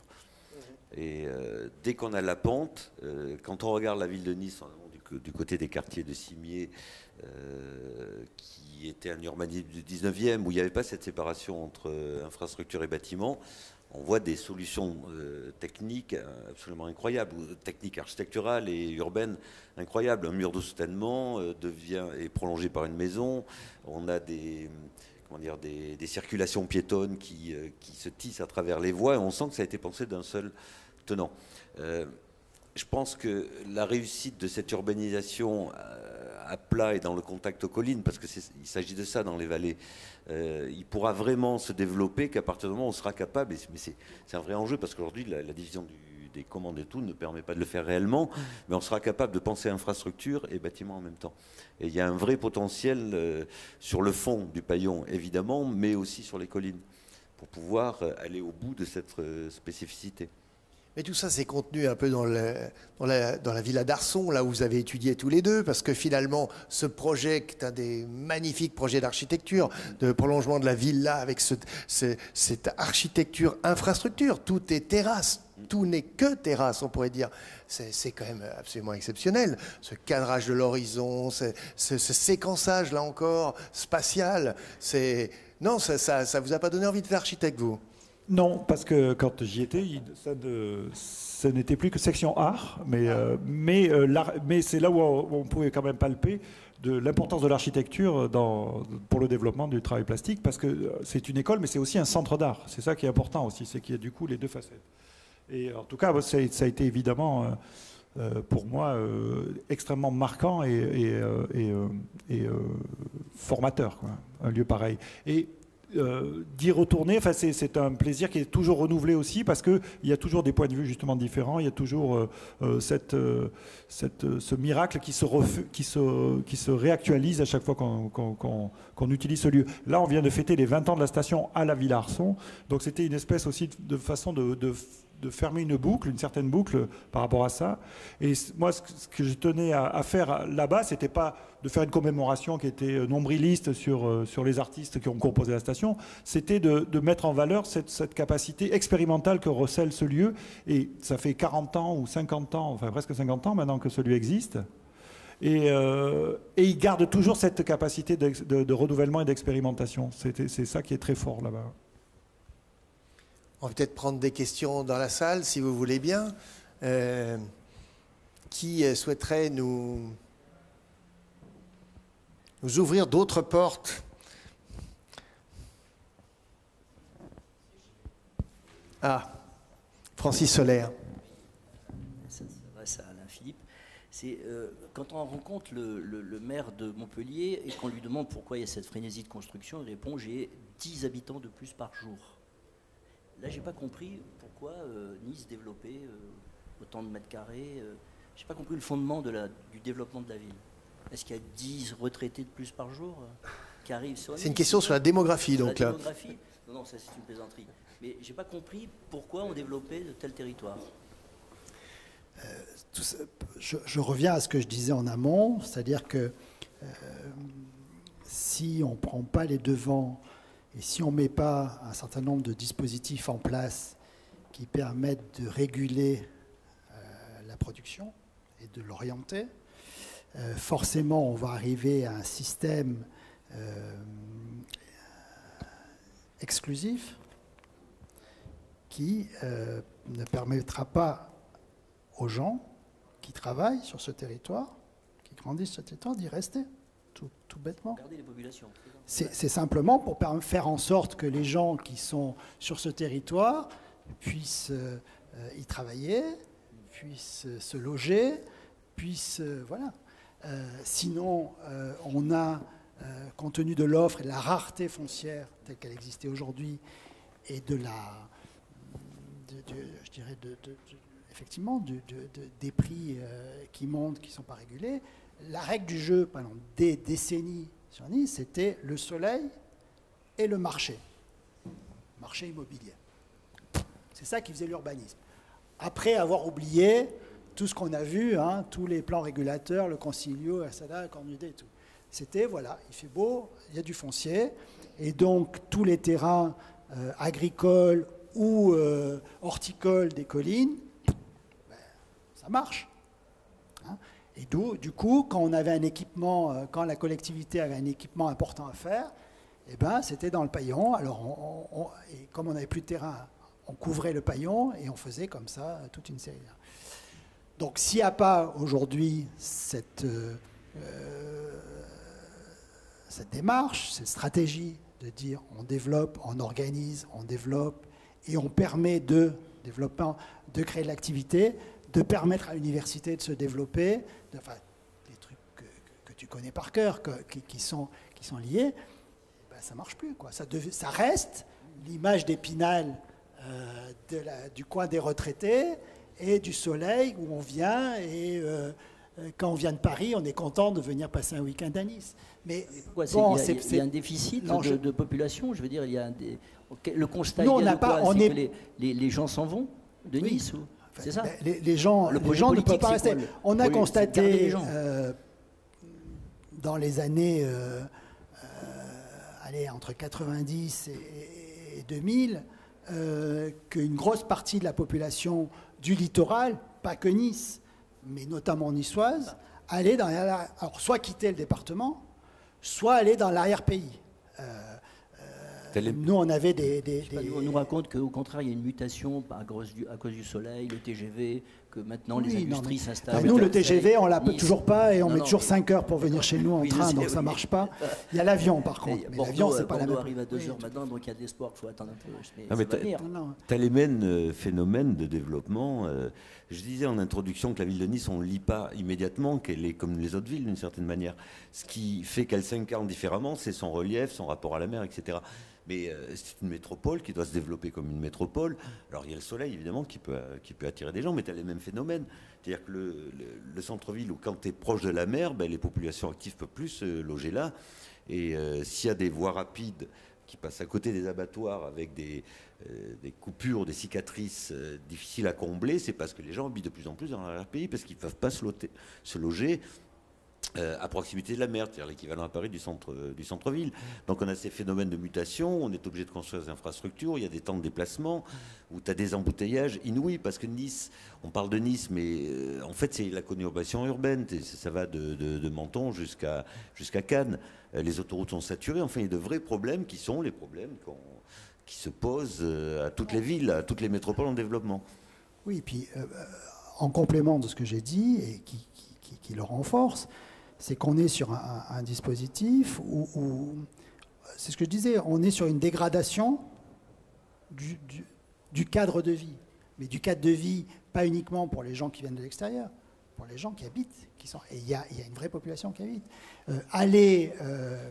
Je dirais les emplois de bureaux, etc., aller habiter dans les collines, mais les collines loin. Puget-Théniers, par exemple, nous, on avait une personne qui travaillait avec nous, qui habitait à Puget-Théniers. Puget-Théniers, c'est 2 heures de voiture, aller-retour dans la montagne, parce que le loyer là-bas n'était pas cher. Bon, ça, c'est la situation qui existait.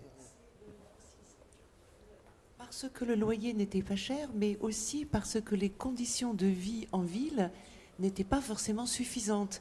Parce qu'on voit bien à Bordeaux, par exemple, que les gens ont déserté le centre-ville et qu'il y a des maisons vides dont ils ne savaient que faire. Et le maire a fait un gros travail pour faire revenir les gens.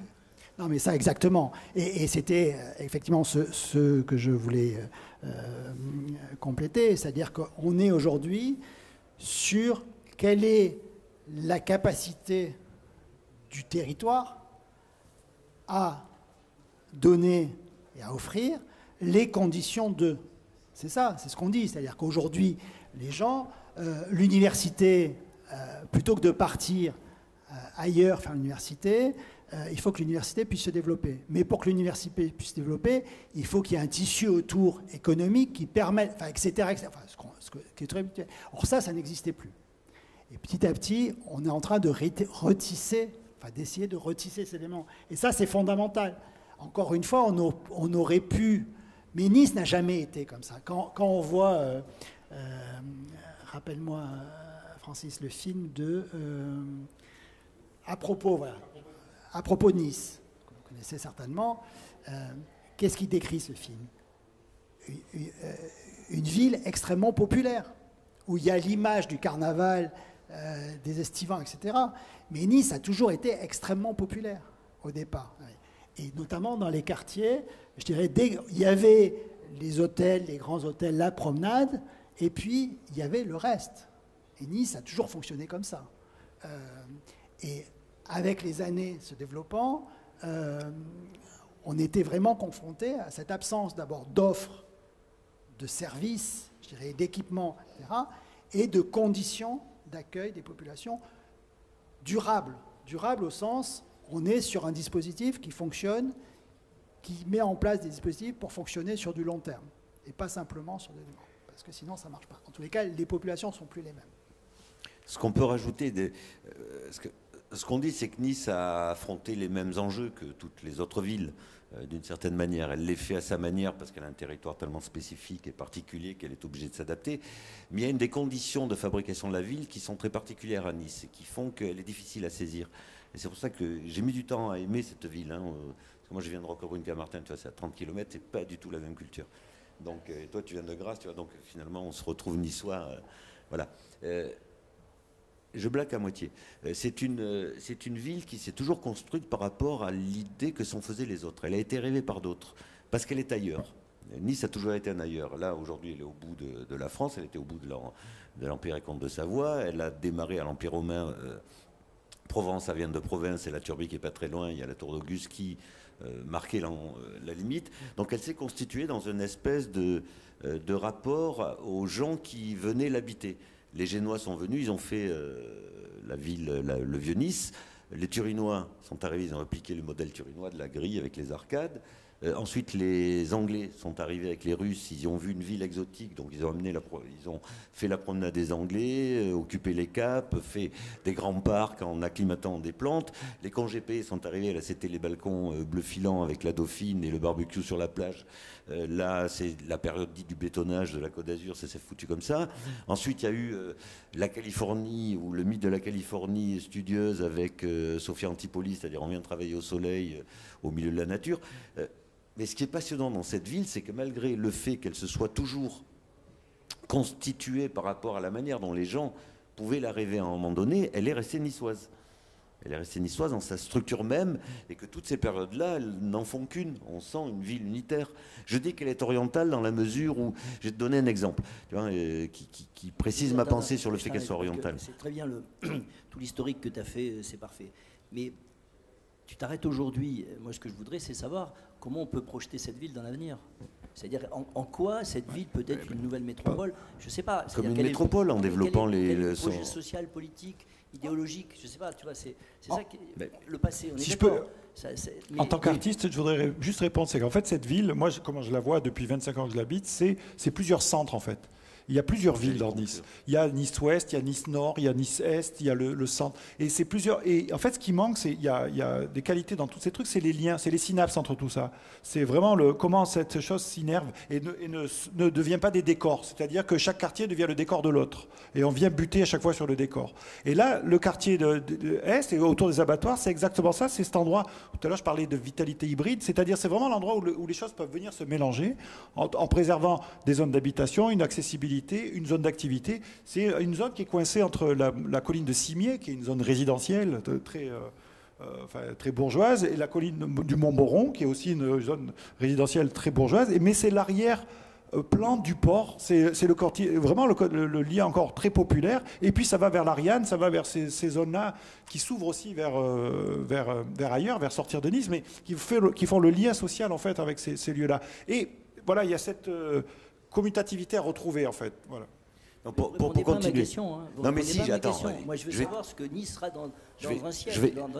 Quand Frêche fait Montpellier, il explique pourquoi, où il va, sa situation, Barcelone. Là on ne sent pas, excuse-moi, je ne sens pas l'avenir de Nice. Attends, je vais continuer. l'OGC Nice qui peut être champion de France. Oui. Non mais je vais continuer l'histoire. Aujourd'hui, Nice, elle a une position stratégique, elle en a parlé, elle a son aéroport, c'était en introduction. Donc... Justement, c'est un cadeau l'aéroport. Mais évidemment, c'est son lieu de développement, il y a Gênes et il y a Marseille. Bon, elle doit se situer dans un arc méditerranéen. Aujourd'hui, la question de TGV. Donc le développement d'une ville, c'est l'université, c'est pouvoir accueillir des populations diverses. Ce qui est passionnant à Nice, par exemple, c'est que tu as des communautés différentes et que cette ville est faite...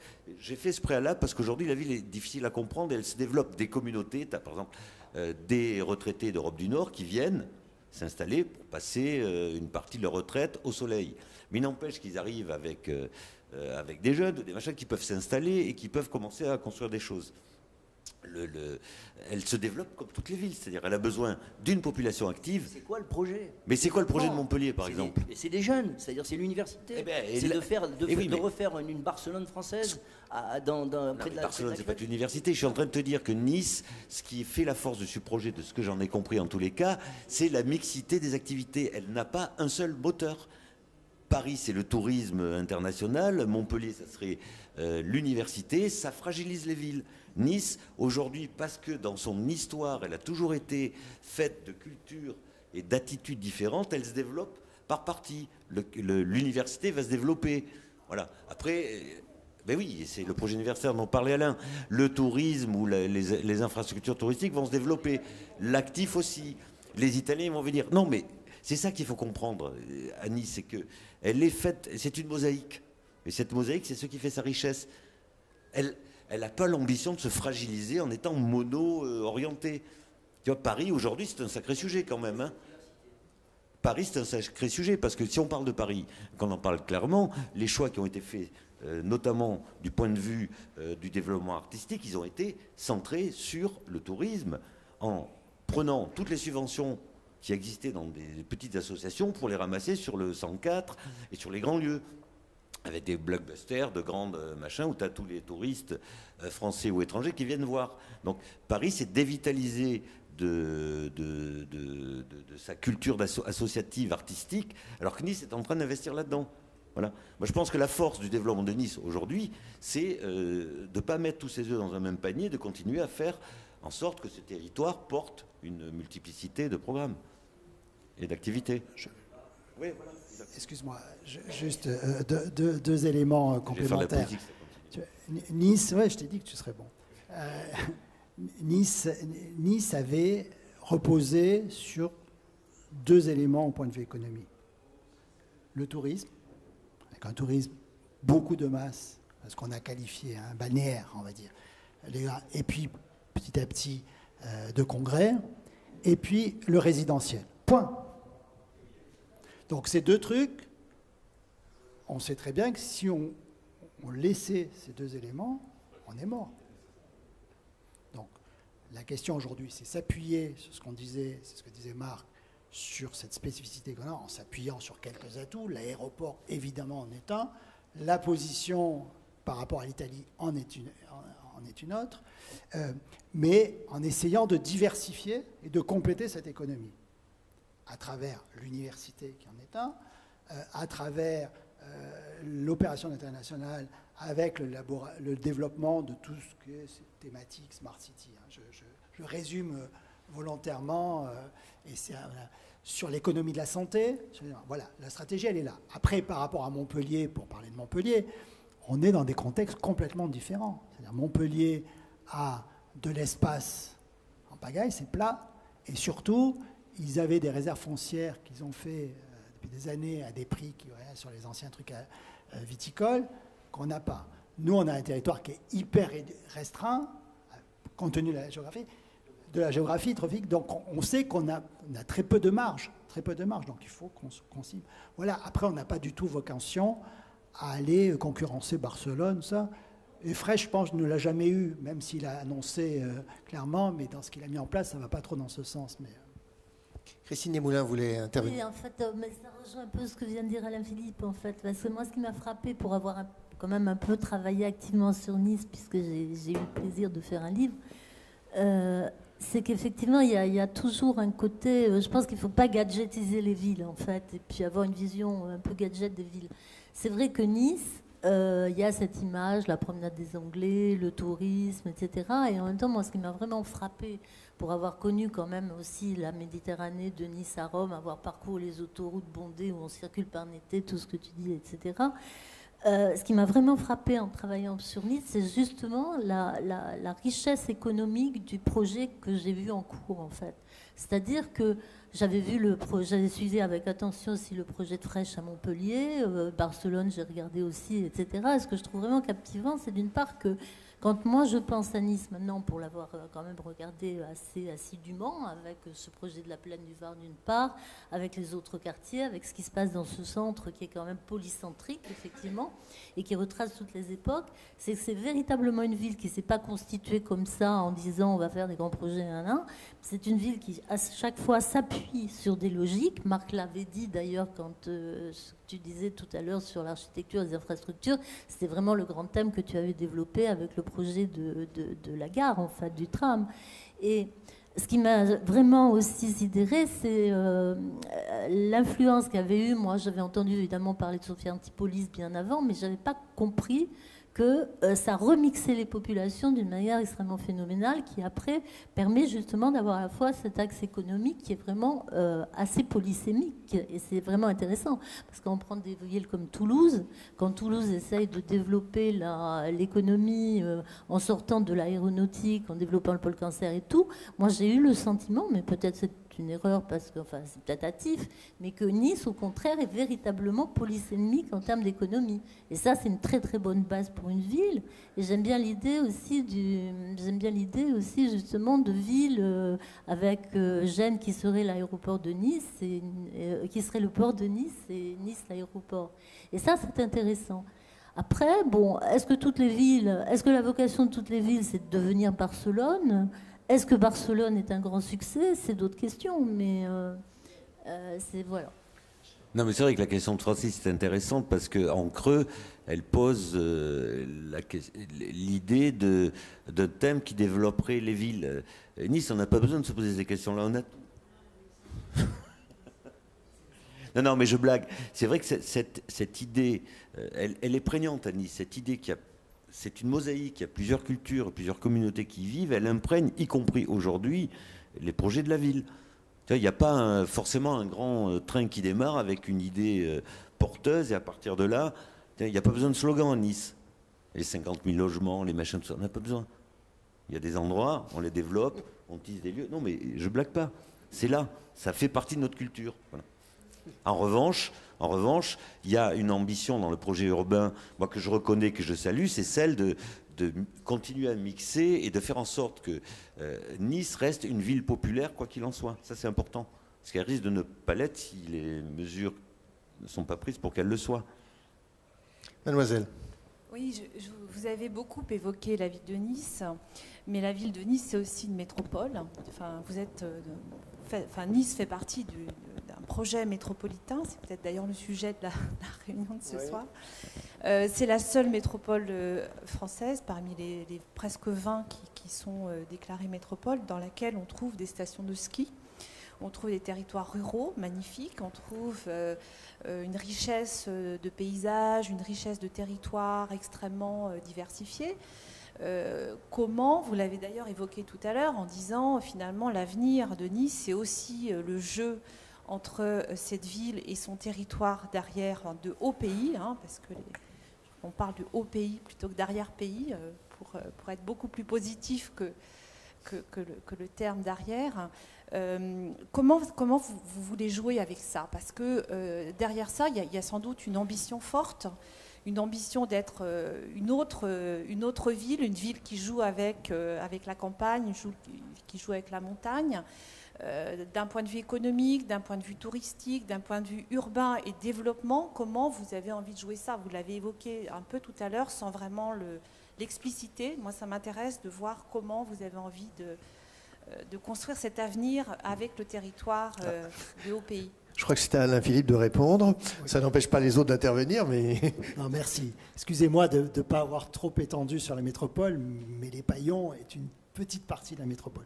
Effectivement, la métropole, aujourd'hui, on a été la première métropole à se créer, avant la loi qui a instauré les métropoles, par adhésion des communes. C'est-à-dire que toutes les communes, 49 communes, se sont regroupées par adhésion volontaire. Ce n'est pas la loi qui a imposé. Ça, c'est important. Avec un dispositif, donc, et le choix qui a été fait d'organisation de cette métropole nord-sud et non pas littorale, pendant des années, toutes les instances ont toujours plaidé en disant il faut que ça soit le littoral, etc. Ce choix, il a été volontaire parce qu'il renoue, là encore une fois, avec le fonctionnement historique de ce territoire. En gros, ce système nord-sud permet d'assurer un certain nombre de complémentarités indispensables sur la mise en valeur et le fonctionnement du territoire. Alors, vous parliez effectivement des stations de sport d'hiver, qui sont des éléments importants. On en a 3 grandes, avec 2 autres plus petites, qui en font partie, avec le massif du Mercantour. Donc le littoral, le moyen pays et le haut pays, qui sont complétés dans une formation. On est extrêmement là aussi, dans le retissage de l'histoire de ce territoire et des complémentarités entre ces territoires. Je vais prendre un thème, par exemple, qui vous exprime cette complémentarité. Développer aujourd'hui des opérations sur la ville de Nice ou sur le littoral ou sur l'opération d'intérêt national, sur des thématiques, par exemple de ressources en eau, sans maîtriser ce qui se passe en amont, ça n'a pas trop de sens.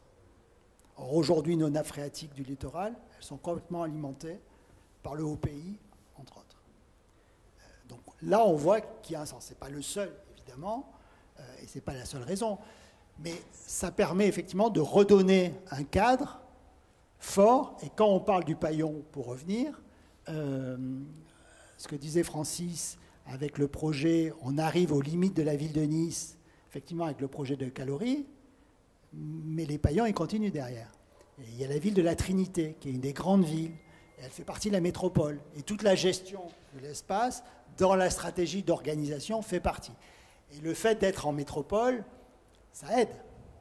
Ça aide parce que les décisions, elles sont prises. Et ce qui, aujourd'hui, fait des petits dans les autres métropoles, et on est souvent interrogé sur ces sujets-là. Par exemple, je vous disais, 49 communes, il y a la plus petite commune d'Uranus, il y a 120 habitants qui habitent.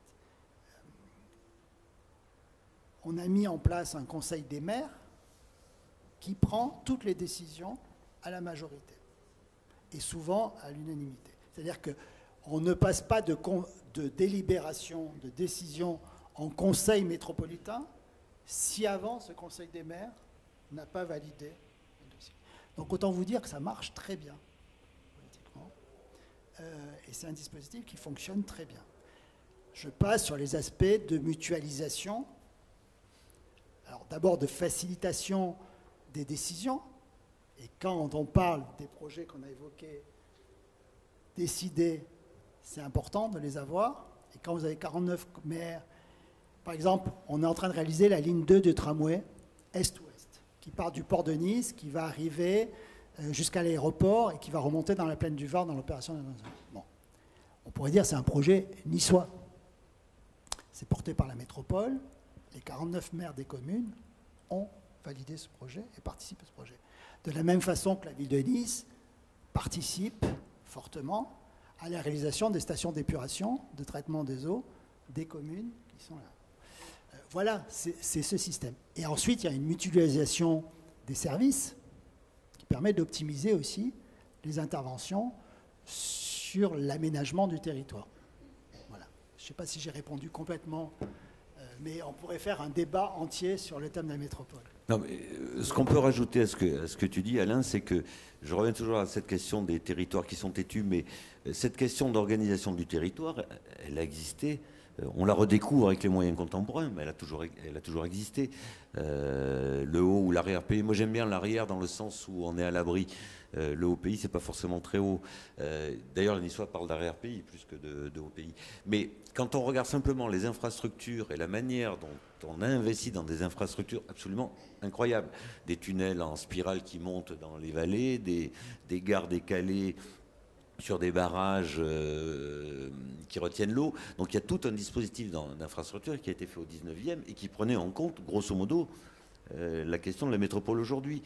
C'est-à-dire qu'il y a une logique structurelle, enfin topographique, économique, qui perdure. Alors après, on l'a oublié, effectivement, parce qu'il y a eu cette spéculation qui fait que les paysans vendaient leur terrain pour construire des immeubles qui s'enrichissaient, et que ça a été la spéculation privée qui a fait toute cette urbanisation. Mais maintenant que ça est parti, ben, on redécouvre la question des infrastructures. Alors on a essayé d'en réhabiliter pour partie, on ne peut pas parce que les normes ne sont plus les mêmes. Mais si on prend une cartographie du 19e et qu'on regarde les enjeux aujourd'hui avec les questions de tramway, de desserte, d'organisation entre le haut, le bas, l'est et l'ouest, c'était en place déjà. Maintenant il faut y revenir, il faut y redonner une traduction contemporaine, mais il y a ce ferment qui est là et qui doit continuer, évoluer et se remettre en place. Et la question de la métropole, elle est fondamentale, ouais, c'est sûr, pour régler ces problèmes-là. Par exemple, dans ce sens, les sujets d'habitat sont métropolitains. Et ce qui sont des sujets habituellement assez sensibles et compliqués. On a élaboré évidemment des plans locaux de l'habitat, on en est à notre 3e, qui sont validés par toutes les communes, avec commune par commune des quotas de logements, y compris les communes qui ne sont pas assujetties au logement. Ça permet d'aborder ce type de questions et d'avoir des approches globales à une échelle de territoire qui ne sont pas coupées des problématiques dont on a parlé. On est vraiment sur des éléments dans les retours. Cédric? Oui, je ne crois pas beaucoup m'avancer pour dire que les Niçois, en fait, ont tous en arrière-plan, enfin, quelque chose du haut pays ou de l'arrière-pays. Enfin, il y a un lien qui est très très fort avec ça. Et c'est pas... Voilà, je ne sais pas si vous connaissez le film de Truman Show avec Jim Carrey, où à un moment donné, il vient buter sur le décor, et puis c'est là, non, à Nice, c'est très poreux. C'est-à-dire qu'il y a un lien qui est très très intime et très fort avec ces vallées, parce qu'en plus, c'est des multitudes de vallées, donc chacun a un lien différent avec des vallées différentes. Voilà, mais par exemple, voilà, le marché de la Libération, c'est l'arrivée du train d'Épines qui desservait toute la vallée du Var et toutes ces vallées-là. C'était là où... donc la route du sel, enfin, il y a toutes ces choses-là qui sont très importantes et qui à mon avis, dans le conscient et l'inconscient niçois, est toujours très présent. Ce qui n'est pas le cas de gens qui arrivent et qui voient cette ville comme un décor, justement, et qui ne comprennent pas cette porosité, ou en tout cas ces occurrences. Quoi. Francis Solaire, une dernière intervention? Oui, je voudrais revenir sur j'ai montré tout à l'heure la station, et je m'interroge sur le rôle des artistes dans la ville. Alors, Nice n'est pas suspect, parce qu'on connaît Klein, César et compagnie, donc il n'y a pas de suspicion dans ma question. Mais quand on regarde, par exemple, dans le privé, Prada à Milan, ou la Fondation Vuitton à Paris, ou dans le public, les Mataderos à Madrid, ou la Belle de Mai à Marseille, ou même les FAV, les festivals d'architecture vive que fait Élodie Nourrigue à Montpellier, étendu maintenant d'ailleurs sur la Grande Motte. On se pose toujours la question de savoir si vous ne faites pas finalement partie de vous n'avez pas cette espèce de, comment dire, de succès qui en fait en un mot, qu'on se sert de vous, les artistes dans les villes, pour faire de la valorisation des échanges nécessaires aujourd'hui à moindre frais, pour finalement planquer des tas de trucs qui sont pas bons à dire quand on veut construire beaucoup. Et donc on parle plus médiatiquement de ce que vous êtes capable de faire, et vous êtes un peu pour moi les jouets de ces choses-là. Alors j'adore l'art, moi je suis un grand amateur d'art, j'adore les artistes, j'ai des amis artistes, c'est pas moi le sujet, mais j'ai l'impression que parfois vous servez la mauvaise conscience des politiques. Non, je ne crois pas du tout, parce que d'abord, s'il y avait eu cette mauvaise conscience-là, la ville Arson qui draine depuis une trentaine d'années un certain nombre d'artistes qui tiennent le haut du pavé en France et même en Europe, elle s'en serait servie. Et au contraire, elle les a tous laissés partir. Et c'est à peu près dans ma génération qu'on a commencé à analyser qu'il fallait que peut-être on garde un petit peu de ce terreau à Nice et qu'on continue à le... J'ai dit que Nice n'était pas suspecte. Non. Moi j'ai vécu... artiste, étant le phénomène à d'autres villes ou à d'autres sujets. Les 10 premières années de l'histoire de la station, ça a été vraiment un acte de résistance. C'est-à-dire que nous, on avait un maire qui disait dans les discours du MAMAC qu'il préférait les parachutistes aux artistes. Donc il a fallu résister à ça. Voilà. Donc c'était net et clair, quoi. Donc, et justement, quand il y avait les casernes qui se sont libérées, que tout un groupe d'artistes s'en est emparé, il a vraiment tenu jusqu'au bout à les sortir de là, quoi, et à démolir les casernes et à laisser un terrain vague. Donc non, je ne pense pas qu'on a été l'objet de... Et il est plus maire, hein, oui, c'est pas le même. Je parle de manière générale. Mais on a vu les frigos. Après, il y a une... Tout ça sert d'excuse. Non, c'est comme le club de foot, regarde. T'as le Paris Saint-Germain, ils achètent avec des milliards, des millions d'euros, des stars. Nous, on a un centre de formation d'artistes, comme le centre de formation de l'équipe de foot. Ça fait des mecs qui sont mais il y en a qui restent, il y en a qui partent. Voilà, c'est pareil. Il y a un centre de formation. Non, mais je blague à moitié. Il y a une tradition qui part de ces implantations d'artistes qui s'est incarnée à la Ville Arson. Et qui s'est développé. Parce que la Ville Arson, c'est quand même une citadelle. Ça vient pas de rien, c'est pas à un moment donné, on se dit. Qui est resté très extérieur de Nice pendant très longtemps. Hein. C'est quand même assez récent aussi, qu'il y a un peu plus de communication qui s'y fait. Mais c'est vrai que la Ville Arson était vraiment un territoire un peu enclavé dans Nice, hein, et qui avait sa propre logique et son propre fonctionnement. Ce qui n'est plus le cas maintenant. Mais Nice c'est aussi un milieu très volatile. C'est-à-dire que il y a beaucoup de choses qui s'y passent, ça disparaît, mais ça renaît tout le temps aussi. Il y a tout le temps quelque chose qui repart. Je ne crois pas qu'il y ait un phénomène nouveau qui va au-delà de Nice, qui est la justification de certains éléments pas très clairs par les artistes. Oui, mais on peut compter sur les artistes de ne pas se laisser instrumentaliser et de toujours renverser ce genre de paradigme et de claquer le beignet des politiques, en fait, et puis souvent de s'en servir. Oui, mais... En tout cas, on peut espérer que qu'il y en ait certains qui le fassent. Francis, tu as raison, mais les artistes, c'est comme les architectes. Hein. T'en as qui résistent, t'as des collabos, c'est pareil. Qu'est-ce qu'on en fait de ça, quoi. Donc après, oui, non, mais bien sûr, je veux dire, il y a tout un phénomène. Indépendamment de ces jugements, ce qu'on peut dire de Nice, c'est que c'est pas un phénomène artificiel. Ça, c'est important. Il est ancré dans une culture. Tu peux avoir, voilà. Donc, si c'est pas un phénomène artificiel, il n'a pas grand-chose à camoufler, je pense. En tout cas, ce soir, on aura rendu hommage au Creuset qui est la villa d'Arçon quand même. Hein. Je crois quand même que on a deux exemples. Là, je crois qu'on peut les applaudir parce qu'on va s'arrêter là. Je vous remercie tous pour votre attention, pour votre participation. Je vous donne rendez-vous à la mi-janvier où nous vous emmènerons à Lille pour parler d'un autre monstre qui est une immense usine, l'usine Lille-Fives, où Jamel Clouche justement a essayé de renverser l'usine, de la rendre traversable.